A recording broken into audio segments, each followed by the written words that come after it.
Nova Science Now, where this season we're asking 6 big questions. On this episode, can we make it to Mars? We would love to take a walk on the red planet, but can we get there alive?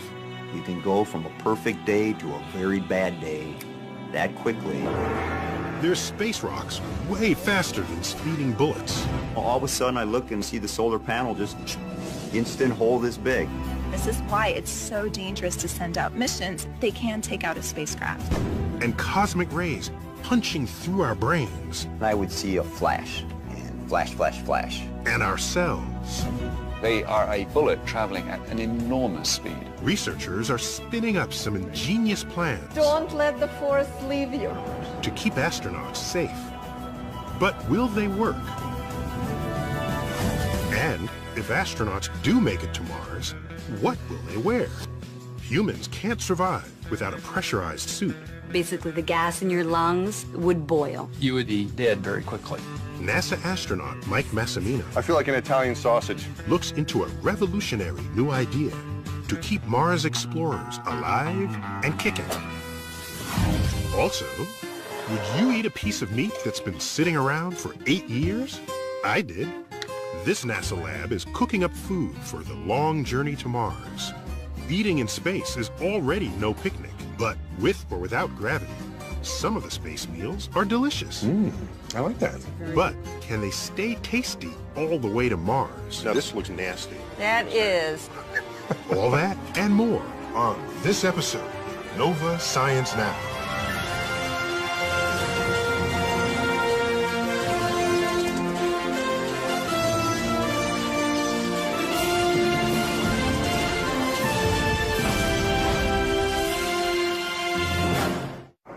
We're right where we wanted to be for Station 2. 4 decades ago, humans first walked on the moon, satisfying our thirst for exploration.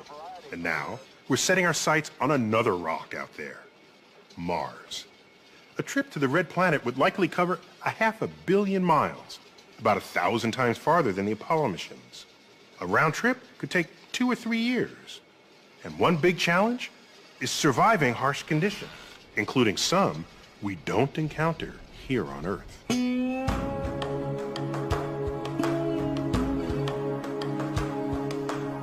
Here in the New Mexico desert, home to all sorts of top-secret government projects, NASA has built one of the world's most powerful guns.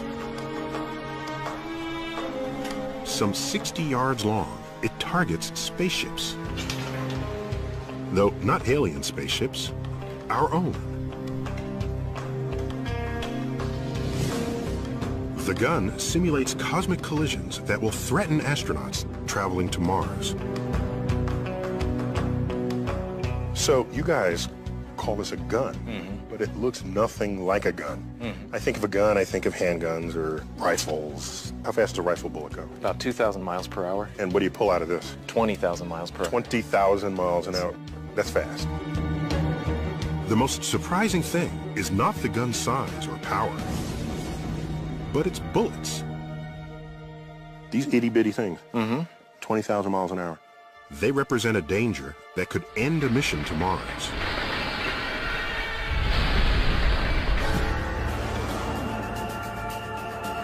Space is not as empty as you might think, but littered with small fragments of comets, asteroids, and planets called meteoroids. In the vacuum of space, they move at deadly speeds. And NASA's huge gun demonstrates just how dangerous they can be. These metal plates represent the walls of an unshielded spacecraft. This is a half-inch projectile, and it was traveling at about 16,000 miles per hour.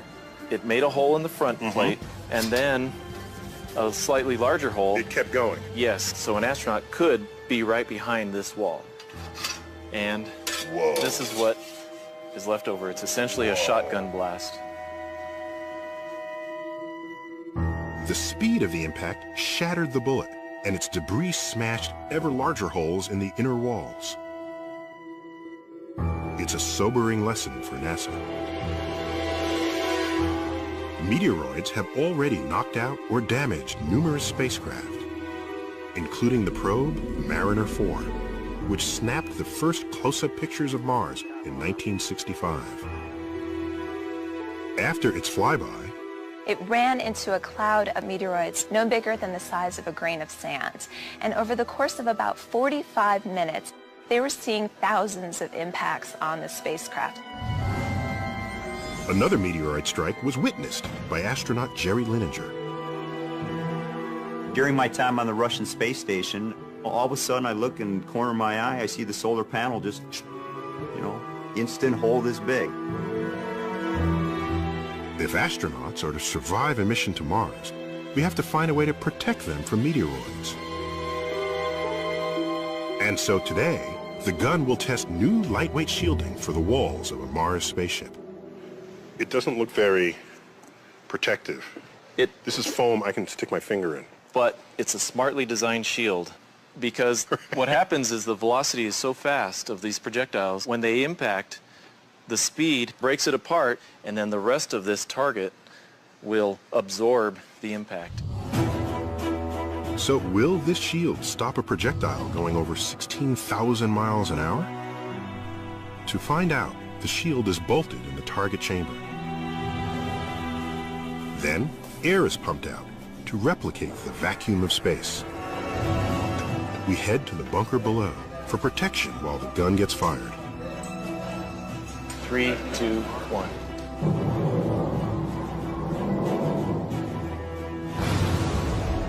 That was cool. And the result? Did the shield stop the bullet? Well, obviously it went through. Yep. And But just look at the inner wall. No penetration. nothing came out the other side. That's right. It worked. The layers of foam, metal, and bulletproof materials pulverize the debris from the impact. So this takes out all the energy of those projectiles. And it stops it. So this is where astronauts would be. They could be cooking breakfast here. Yeah. They're safe from the hazards of space. Well, not really. Meteoroids are only one peril of many. Systems failing, possibility of a fire, possibility of losing electrical power. You can go from a perfect day to a very bad day that quickly. Some threats aren't so obvious.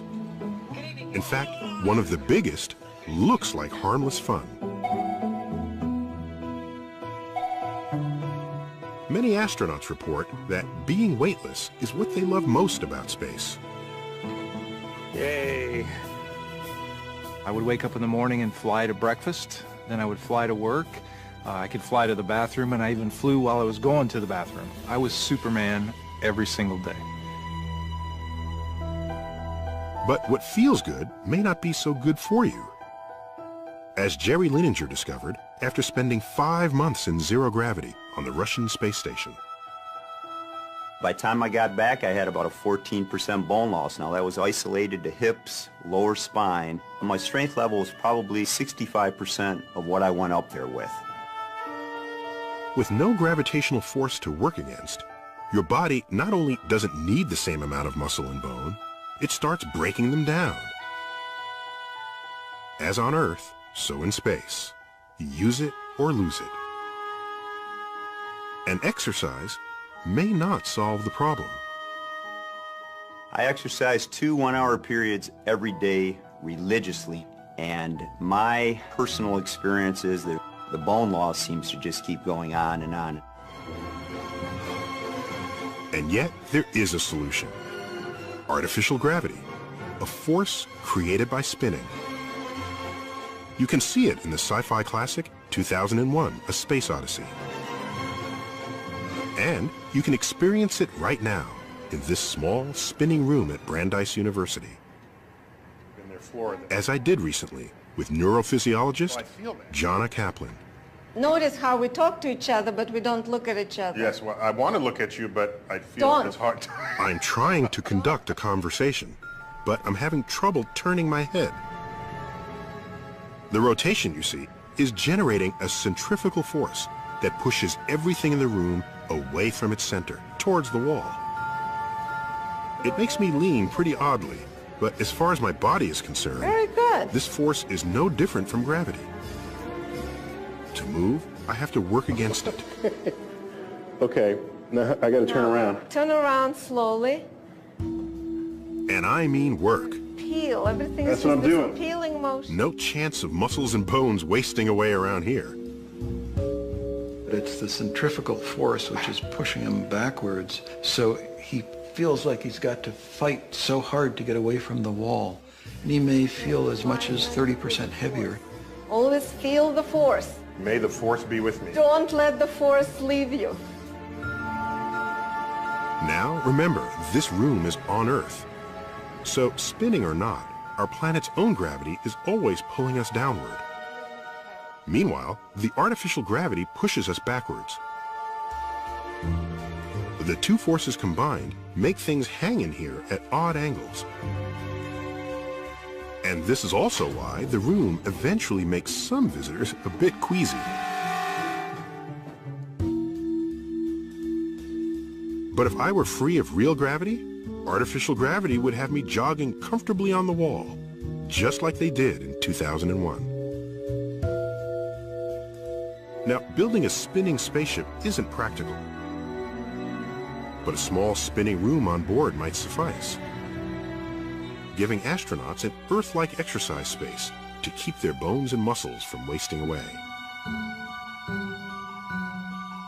Though that's not to say Mars explorers will be safe, even remotely, because they'll still have to face the worst space danger of all. A danger astronauts see simply by closing their eyes. I used to sleep upside down, piece of Velcro around me, close my eyes, and then I would see a flash. And flash, flash, flash. You'd get this single point of light, and then a big circle around it, right there in your brain.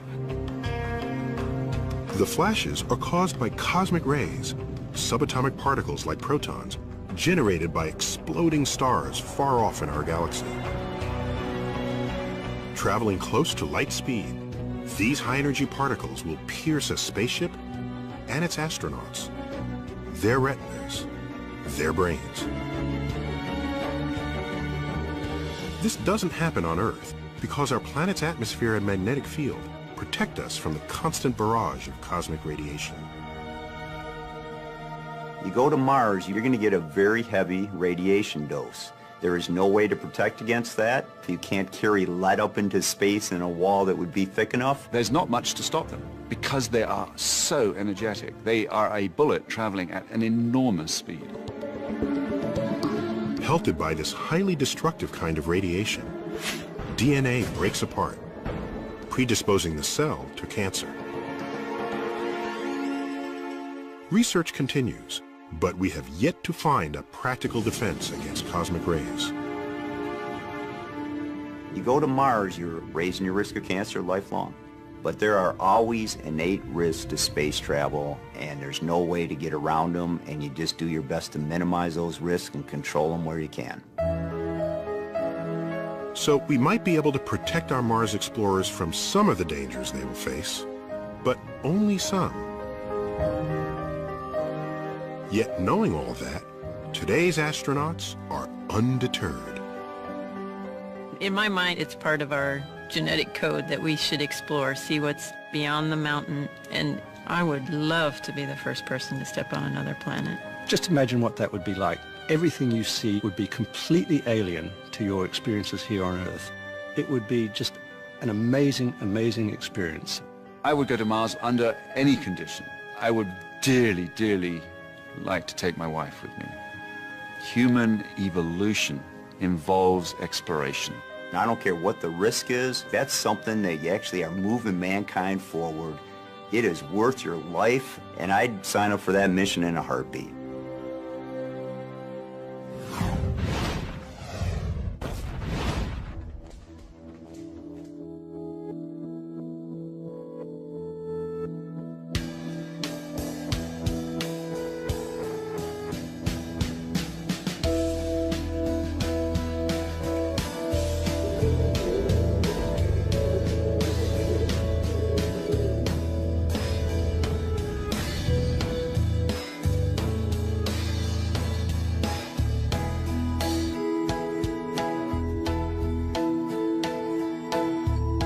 One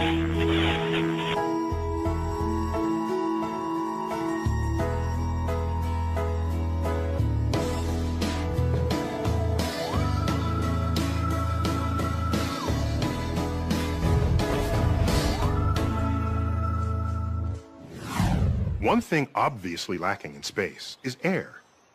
Now, of course, air is crucial for us to stay alive. Our bodies need a constant supply of oxygen. Here on Earth, air provides something just as essential, but much less obvious: pressure. Consider this: a column of air 1 inch across, stretching from the ground to the top of Earth's atmosphere, weighs about 15 pounds. That's about the same weight as a small dog or a watermelon. We don't feel it, but that weight is constantly pressing against our bodies and within our lungs. Without it, we'd be dead.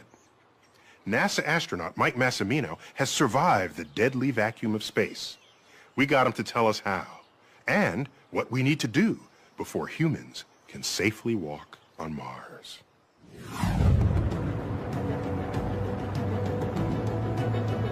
Astronauts like me might not like to admit it, but space is a dangerous place. I've walked in space 4 times. That's me, doing repairs on the Hubble Space Telescope.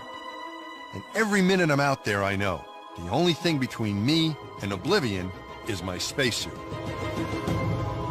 First step, getting dressed for space, is to put on some undergarments. So now I have on my TCU, or thermal comfort undergarment, which is slang for long underwear, and underneath that is my MAG, or the maximum absorbency garment, which is slang for diaper. And that answers the question of how do you go to the restroom if you're locked inside of the spacesuit. At roughly $10 million, today's spacesuit is one of the most expensive garments in the entire solar system. And a lot of that expense goes into creating something you wouldn't expect: air pressure. Because the astronauts have to take their own pressure when they're doing their spacewalk, you can think of the spacesuit as like a big bag of air. So why is air pressure so important? What would happen to our bodies without it? If somebody gets sucked out of the space station without a spacesuit, what would happen? Well, that would be a very bad day. You would not explode. You would just slowly expand, and you'd get to a certain spot and then essentially turn to a goo, a mush, and then sort of vaporize. You would be dead very quickly. Basically, the gas in your lungs and even the solution in your bloodstream would boil. The cells in your body are filled with dissolved gases like oxygen and nitrogen. Without air pressure pushing hard against these cells, all that gas is going to bubble out of solution, just like it does when you open a bottle of soda. We cannot survive, just the human body, in the vacuum of space. We have to have protection from a spacesuit. But how much air pressure does the spacesuit need to keep us alive? Down here on Earth, the 1 atmosphere of air pressure at sea level feels very comfortable. As you rise up in altitude, there are fewer air molecules around you, producing less pressure. At 30,000 feet, the height of Mount Everest, the pressure drops to only 1/3 of an atmosphere. Luckily, as long as there's plenty of oxygen, humans can survive okay in 1/3 atmosphere. And that's the amount of pressure they put into the spacesuit. The whole spacesuit is pumped full of air, like a balloon. But even that causes a major problem. It makes the suit incredibly stiff. You can think of it as like a football. When a football's not inflated, you could bend it a little bit. But when it's pressurized, and you would not be able to bend it. And the spacesuit's not that different. And all that stiffness makes the suit extremely hard to move around in. In space, I use up a lot of my energy just fighting the suit. The stiffness is particularly noticeable in the gloves. The pressure that keeps me alive makes it really difficult to use my hands. If you took a rubber band and wrapped it around your fingers, and if you just open and close maybe 15, 20 times, you'll get a feeling of what makes it so physically demanding. Astronauts have been on the front lines of the battle between mobility and life-saving pressure since the beginning of space travel. By the time Neil Armstrong made that giant leap for mankind, it was clear. Leaping was doable. Walking, not so much. Trust me, I know. These suits aren't made for walking. These boots are made for walking, and that's just what they'll do. If we want to send human explorers to Mars, we're gonna need a new kind of spacesuit. We have to have much more robust suits and capabilities before we can even think about going to Mars. Back down on Earth, at my alma mater, MIT, a former classmate, Dava Newman, has set up a space-age garment district. She's trying to create a new spacesuit specifically designed for Mars. Her biggest challenge? Perfecting a whole new way of producing life-saving pressure. My passion is, astronaut performance. Is there a different way, a better way perhaps, to provide pressure? And the solution? Dava wants to shrink-wrap astronauts and apply the pressure directly to their skin. Hollywood's been shrink-wrapping space-traveling actresses for years, but the goal was purely aesthetic. No one knew if you could build enough pressure into a tight suit to keep an astronaut alive. So Dava does a lot of experimenting. Let's roll up your pant leg. All right. We're going to show you a prototype of mechanical counterpressure, meaning where we apply the pressure directly to your skin. We really want you to have maximum mobility, just like you would in your street clothes. Yeah. So I'm going to put the suit completely on you, like shrink wrap an astronaut. Okay. We need to provide 1/3 of an atmosphere. And we've been working on that for about 10 years. Could we provide enough pressure to keep someone alive? One way to find out is to wrap body parts in super stretchy material to see if you can apply pressure uniformly. Otherwise, it could hurt. I feel like an Italian sausage. That's what I feel like. Wrapping people like sausages is just the beginning. Dava studies human motion, trying to preserve mobility while maintaining pressure. She even tries out her spacesuit ideas on a robot. I'm collecting a lot of data out of the robot because it informs our spacesuit design. But even the tightest girdle-like bodysuit can't provide quite enough pressure to keep a person alive in the vacuum of space. It just isn't tight enough. If we put the astronauts into a compression stocking, that's great, but it still only gets me 2/3 of the way there. How can I get the rest? Looking for inspiration to solve the problem, Dava turns to the animal kingdom. The possibilities are endless. The balletic bat, the slithery snake, or the creature with the highest stature in the animal kingdom, the giraffe? I always wondered, why don't giraffes faint? That's a tall creature. His head's down, eating on the grass, puts his head up to reach the tree, 5 meters. Why doesn't he faint? So what about a giraffe's physiology keeps its blood from rushing out of his head? I actually think giraffes have like an internal G-suit, an instantaneous pressurization. Special muscles in the giraffe's blood vessels constrict to create pressure.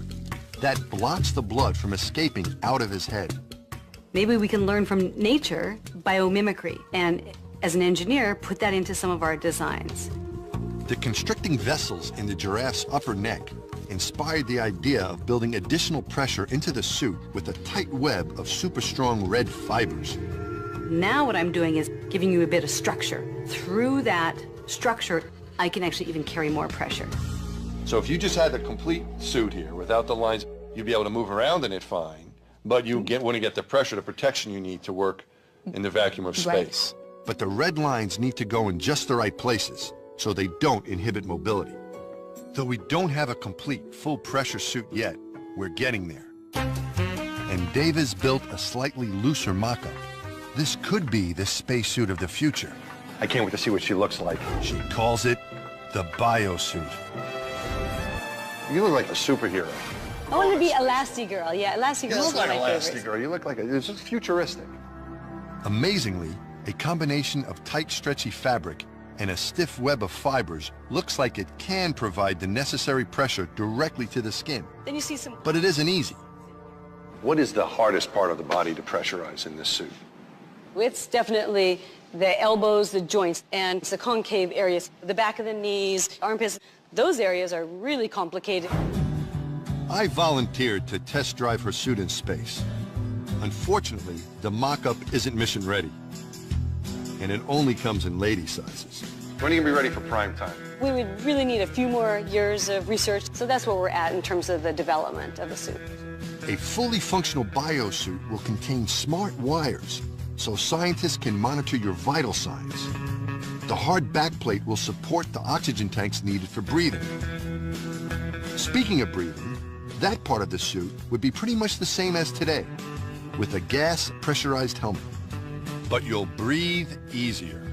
Dave has found you could run around in the biosuit and consume about 50% less oxygen than you would in today's bulky suit. We've proven the technical feasibility. This is possible. We might have this incredibly different way to design spacesuits for the future. I may be too old to go to the Red Planet, but it's almost certain that the astronauts of tomorrow will have a very different wardrobe than the one I've been wearing. They'll have suits that are made for walking.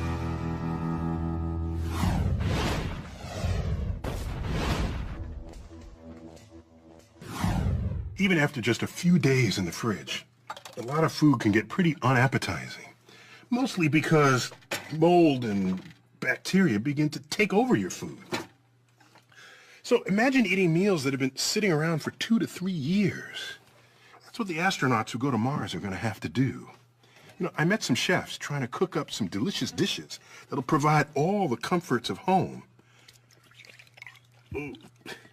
Even when the dining room is 100 million miles away. In a food lab at the Johnson Space Center, Michelle Perchonik heats up pork chops for a taste test. If you're the type who likes your food fresh, this isn't the meal for you. One of these chops has been sitting on a shelf at room temperature for 2 years. The other has been lying around for 8. That's right, I said 8 years. Can I tell which one? And will my stomach mind this experience less than it did artificial gravity? We shall soon find out.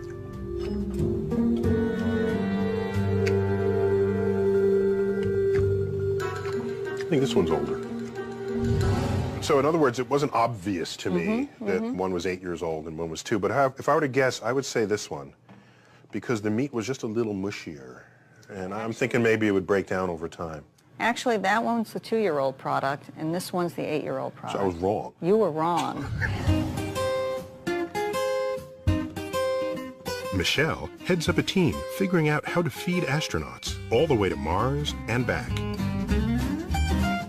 The food will have to be nutritious, last for years, taste good, and, of course, behave itself in zero gravity. You see, weightless foods tend to do the darndest things, which limits the menu. Anything that can just float in the air easily is a problem. It's going to get in people's sleeping bag, it's going to get in science experiments, it's going to get in people's eyes. One of the reasons I cut my hair when I was up there was I was worried about people at the dinner table eating and then a piece of my hair comes by and floats in their mouth.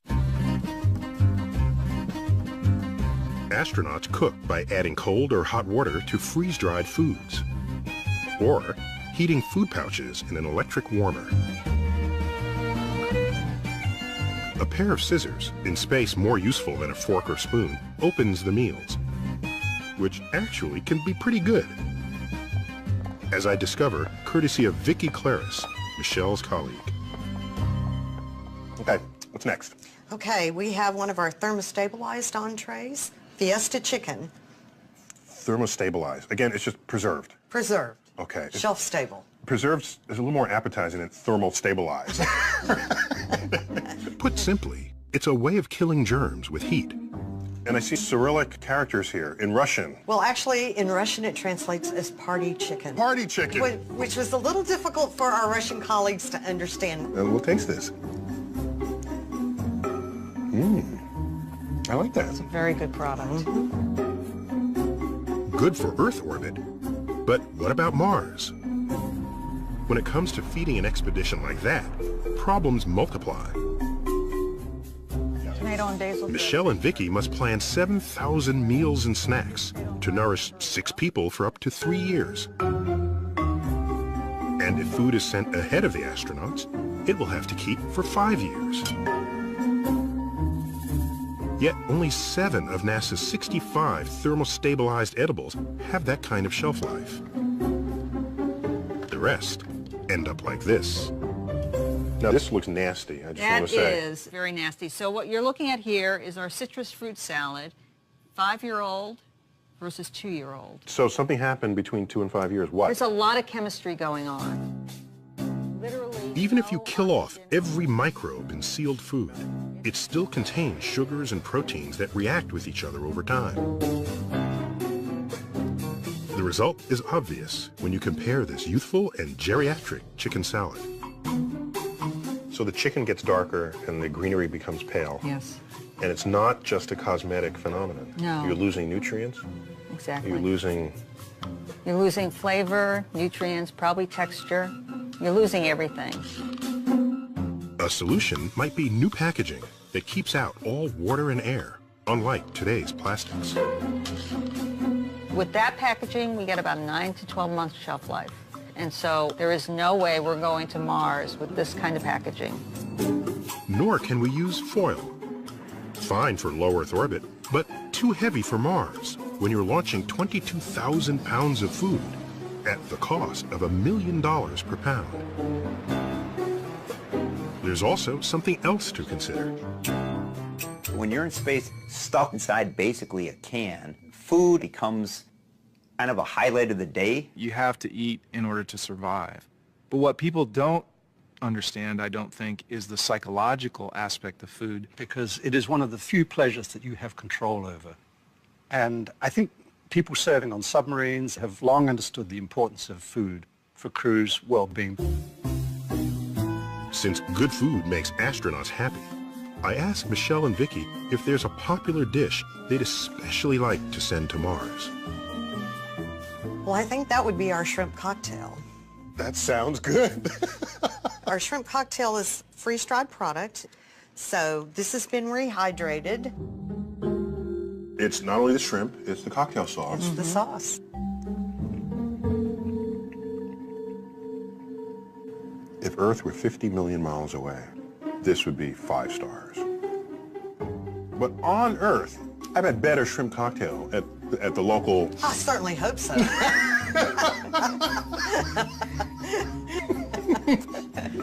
It better not have been freeze-dried for what I was paying for it.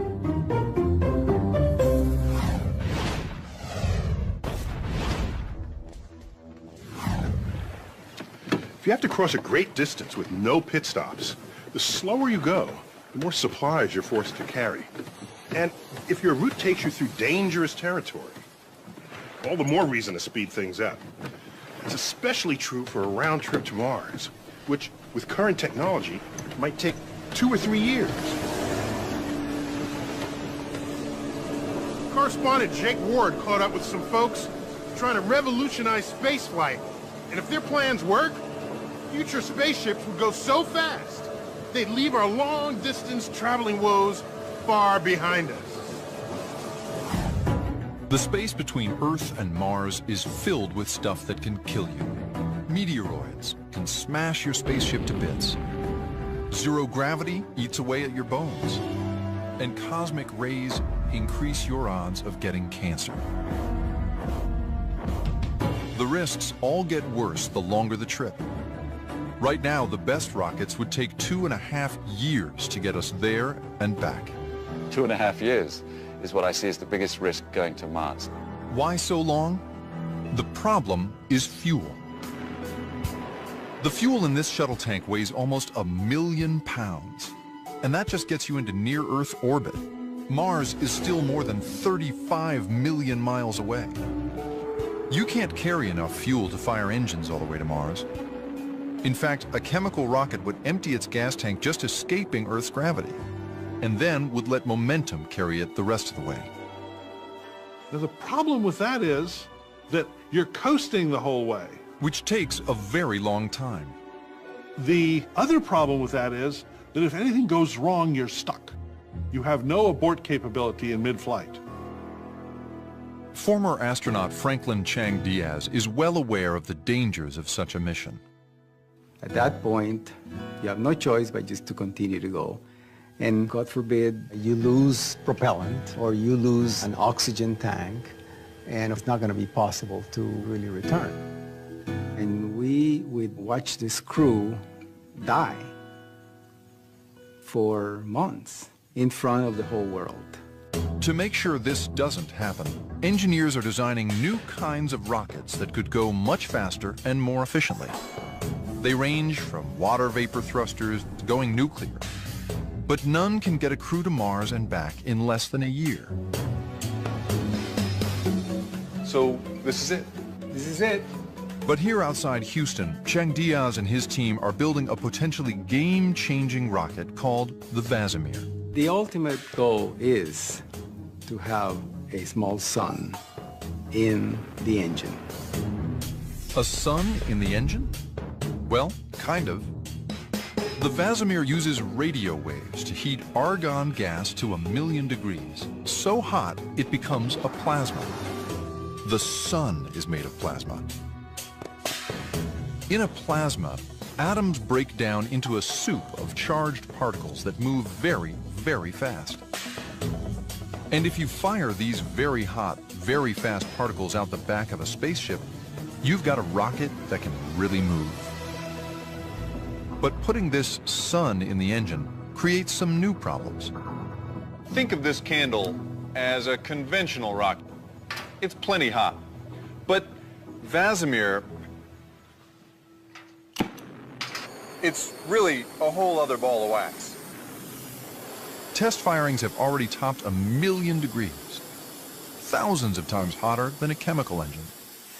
So the challenge for Vasimir is, how do you keep an engine this hot from destroying everything around it?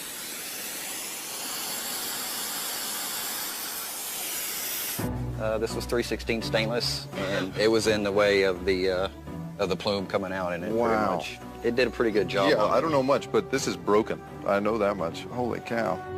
Fortunately, there may be a solution. Magnets. If you can encircle the 1,000,000-degree plasma with a strong magnetic field, it will form a heat shield and stop the plasma from destroying its surroundings. With this shield in place, Franklin thinks the Vasimir can go 35 miles per second through space. That's fast enough to get from New York to Los Angeles in roughly a minute and a half. That means you could cut down the round trip to Mars from 2.5 years in a chemical rocket to just 5 months. And by getting about 5,000 miles to the gallon, you'd be lugging around a much smaller gas tank.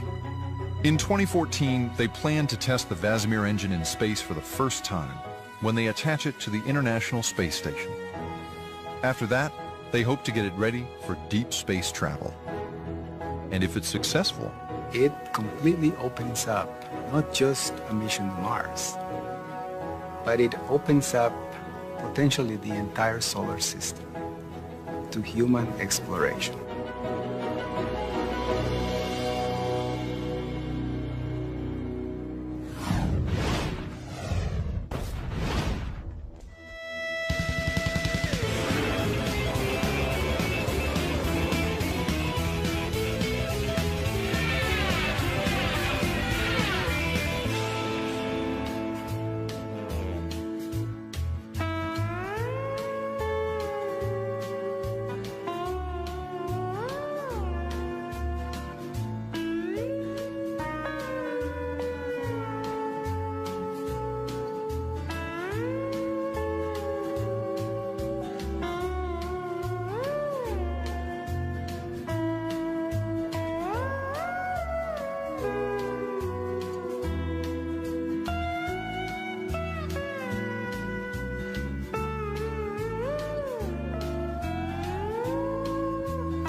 It might take a while before we have the technology to get a human safely to Mars.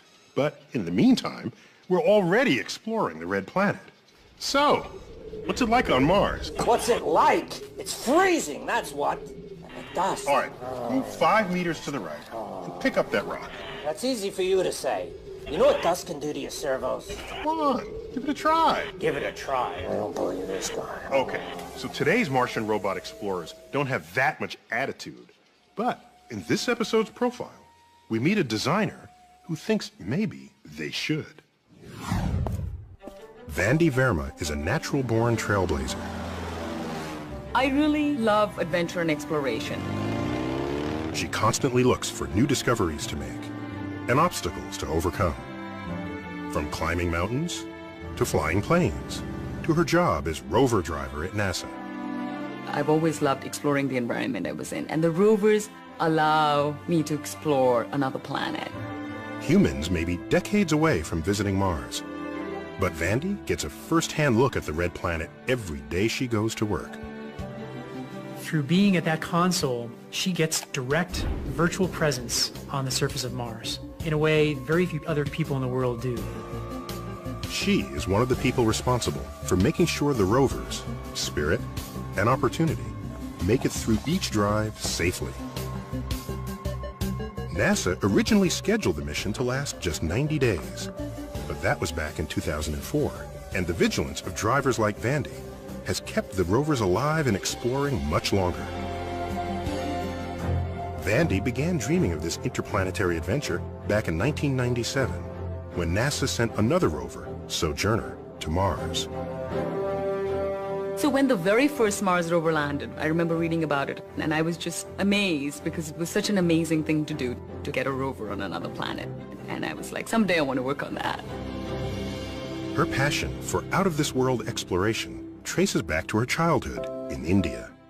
I first became interested when somebody gave me this little book about space. And it was the first time I realized just how vast the universe was and just how different the various planets, even in our own solar system, was. And I wanted to see them.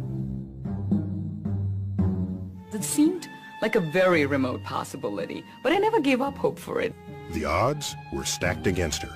Growing up in a traditional Indian family, Vandy was expected to follow her mother's wishes, to settle down and enter an arranged marriage with a nice Indian husband. My parents have an arranged marriage. My sister has an arranged marriage. For whatever reason, it wasn't something that I was ready for. Vandy dreamed of following a different path, inspired by her father, an Air Force pilot. Unlike her cautious mother, her dad encouraged her to take risks and seek adventure. After high school, she took her first big step. She moved to the United States and studied engineering at Carnegie Mellon University. But that didn't stop Vandy's mother from trying to arrange a marriage for her. She would find people in Pittsburgh when I lived there. I was amazed, and they would call me. Vandy dodged her mom's suitors long enough to meet classmate and fellow roboticist Paul Tompkins. Like Vandy, I've been in love with space for as long as I can remember.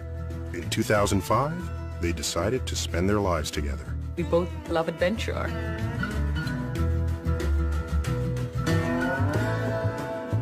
They share a love for taking risks, but not chances. It's very natural for me to take risk. At the same time, it's calculated risk. So she has the element of adventure on one side, but then she's smart about it because she's not going to take a foolhardy risk. She realized that this calculated risk mindset would also help navigate her new field. I discovered robotics when I was at Carnegie Mellon, and instantly I knew this was what I wanted to do. Robots are incredible for exploring space or any areas where it's hard to send humans because we don't have to worry about survival, food and water. While getting her PhD, Vandy headed to the Atacama Desert in Chile to hone her robot driving skills in its Mars-like terrain. Atacama is a place where they measure rainfall in millimeters per decade. And that was a perfect place for us to take our robot and do an astrobiology experiment to look for life. My research focused on making sure that the robots could handle unanticipated situations. This work caught the attention of NASA's Jet Propulsion Lab, who offered her the chance to explore the surface of another planet from a distance. Really, the center of the world when it comes to robotics is at Jet Propulsion Laboratory. So she headed to Pasadena, California to join the Mars rover team and brought her motorcycle with her.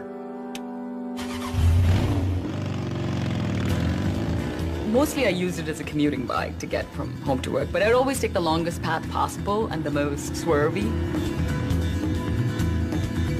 Her means of transport was another way to get a little adventure out of life. As a rover driver, she pushes Spirit and Opportunity to get as much data as possible without breaking them. Safety is the biggest concern, but you can't be so risk-averse that you don't go anywhere. We don't use a remote control to drive them, so we're not driving them in real time. We get the conditions under which the robot is in today. We use those and plan a drive, and then we send it to the rover, and the rover executes it on its own. And then once it's complete, it sends us back the information. We've personified these two vehicles. They're like our children. They have human characteristics. They're intrepid, they're accomplished, they're dutiful, and they're so darn cute. There is no GPS on Mars. You can't just say, hey, you know, this is this location, drive to that location. So just moving the rovers is a certain amount of risk. And there's little room for error when driving on another planet. Mars is a very dangerous place. It has very little atmosphere. The temperatures are incredibly cold. There are huge changes in temperature every day. So these rovers have to endure that kind of environment. They are solar powered, so if the rovers get too cold or if they get starved for energy, which is just the same way as a human being starving, they could die. Since some of the most interesting places are the hardest to get to, the rovers constantly face the danger of getting stuck. And the drivers brainstorm different ways to get them out in a replica of the surface of Mars called the Sandbox. There isn't one obvious right way to think. You want to explore the options. So the Sandbox is a great way to do that because you have one chance on Mars, but in the Sandbox you could reset and say, well, that didn't work, let's try a different strategy. You may choose to drive forward, you may choose to try to do it with a slight turn, an uphill turn, or drive backwards, maybe wiggle the wheels in order to loosen the terrain up. Once we figure out what solution works best, then we do it on Mars, with that one chance we have on Mars. The JPL team has avoided an end of mission since 2004. That's more than 25 times longer than the original plan. And this run has been key to the rover programs revolutionizing our knowledge of Mars. The rovers have detected signs of past water. We've detected minerals that show that there was water. And since water is the elixir of life as we know it, these findings suggest fantastic possibilities. What the rovers have found is that Mars at one time was much more like the Earth than it is today. And this is very exciting and very intriguing because if it was like the Earth at a time when life started on the Earth, did life start on Mars or is there life there today? Whenever you see some sort of a discovery made by the rovers, you sort of feel that you helped them along. It is a little bit parental feeling that, hey, you know, I'm proud of that rover. And like the rovers she drives, Vandy continues to create her own path and make new discoveries. When I was growing up, I always thought it would be really cool to work on space, and it just seemed so impossible because everything that was going on at that time was halfway across the world. And now, when I do look back upon it, it is very amazing to think that, wow, I am very fortunate to be able to live what I dreamt about.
And now for some final thoughts on space travel. In the early days of the great ocean voyages, the explorers and shipmates were brave or crazy. During their year-long voyages, they risked and often succumbed to scurvy, dehydration, starvation, disease, pestilence, hostile natives, And of course, shipwreck. These were the known challenges. Add some mysterious unknowns like, is Earth's edge just over the horizon? Or do demons lurk there? And you've got a voyage that few, if any of us, would ever take. Yet, some humans embrace these risks, and our species owes them boundless gratitude. With space as the next long voyage frontier, another laundry list of life-threatening challenges await us. Food spoilage, wayward space debris, loss of health in zero-G, psychological effects of isolation, and, once again, shipwreck. Now, consider that in 1950, the risk of asteroid fragments colliding with your spaceship was not only unknown, it was undreamt of. Same holds for the damage that solar flares pose to DNA of spacefarers. Today, these are known unknowns. We know they're out there, and even though we won't always know when they strike, we can, in principle, protect against them. But what's scarier than known unknowns are unknown unknowns. Stuff we haven't thought of yet, but would put an astronaut's health or life at risk, such as, we haven't thought of it yet. That's why we call them unknown unknowns. And that's why, to explorers, today we call them astronauts, the frontier will forever be the home of the brave. And that's the Cosmic Perspective. And now we'd like to hear your perspective on this episode of Nova Science Now. Log on to our website and tell us what you think. You can watch any of these stories again, download additional audio and video, explore interactives, hear from experts, and watch revealing profiles from our web-only series, The Secret Life of Scientists and Engineers. Find it all at pbs.org. That's our show. We'll see you next time.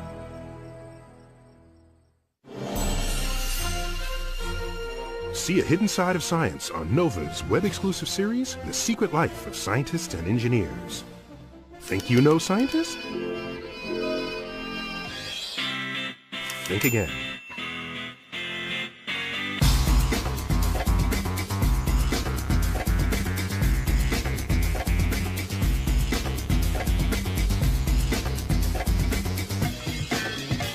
NOVA's The Secret Life of Scientists and Engineers.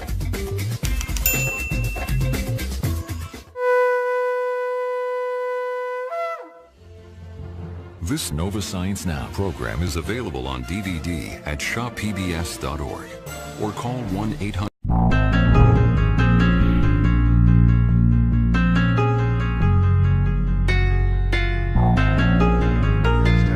Your host of Nova Science Now, where this season we're asking 6 big questions. On this episode, can we make it to Mars? We would love to take a walk on the Red Planet, but can we get there alive? You can go from a perfect day to a very bad day that quickly. There's space rocks way faster than speeding bullets. All of a sudden I look and see the solar panel just instant hole this big. This is why it's so dangerous to send out missions. They can take out a spacecraft. And cosmic rays punching through our brains. I would see a flash, and flash, flash, flash. And our cells. They are a bullet traveling at an enormous speed. Researchers are spinning up some ingenious plans. Don't let the force leave you. To keep astronauts safe. But will they work? And if astronauts do make it to Mars, what will they wear? Humans can't survive without a pressurized suit. Basically, the gas in your lungs would... About 1,000 times farther than the Apollo missions. A round trip could take 2 or 3 years. And one big challenge is surviving harsh conditions, including some we don't encounter here on Earth.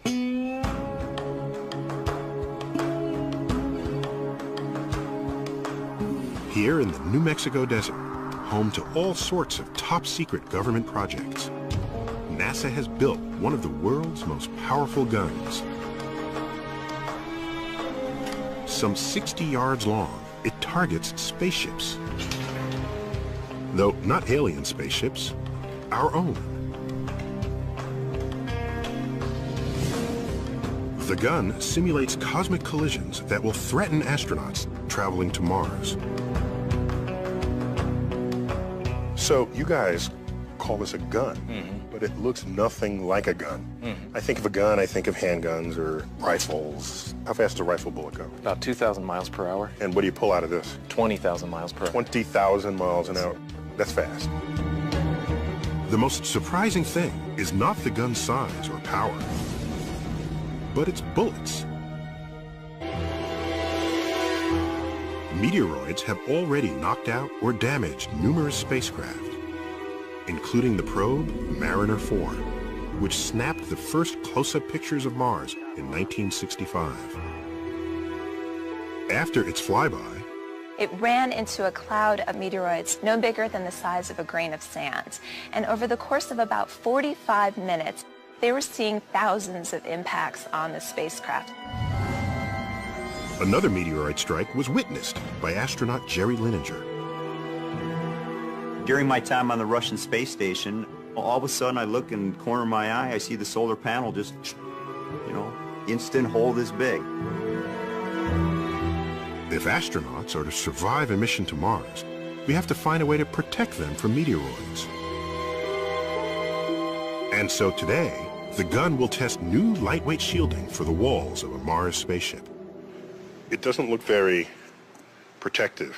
This is foam I can stick my finger in. But it's a smartly designed shield, because what happens is the velocity is so fast of these projectiles, when they impact, the speed breaks it apart, and then the oil. You would be dead very quickly. NASA astronaut Mike Massimino, I feel like an Italian sausage. looks into a revolutionary new idea to keep Mars explorers alive and kicking. Also, would you eat a piece of meat that's been sitting around for 8 years? I did. This NASA lab is cooking up food for the long journey to Mars. Eating in space is already no picnic, but with or without gravity, some of the space meals are delicious. I like that. But can they stay tasty all the way to Mars? Now this looks nasty. That is. All that and more on this episode of Nova Science Now.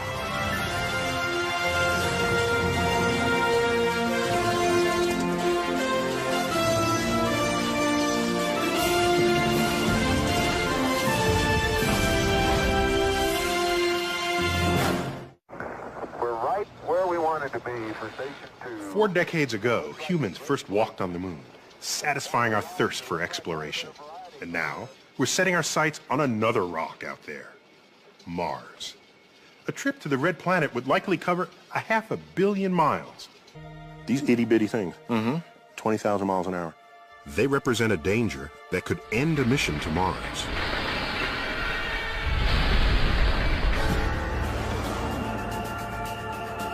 Space is not as empty as you might think, but littered with small fragments of comets, asteroids, and planets called meteoroids. In the vacuum of space, they move at deadly speeds. And NASA's huge gun demonstrates just how dangerous they can be. These metal plates represent the walls of an unshielded spacecraft. This is a half-inch projectile, and it was traveling at about 16,000 miles per hour. It made a hole in the front plate, and then a slightly larger hole. It kept going. Yes, so an astronaut could be right behind this wall. And this is what is left over. It's essentially a shotgun blast. The speed of the impact shattered the bullet, and its debris smashed ever larger holes in the inner walls.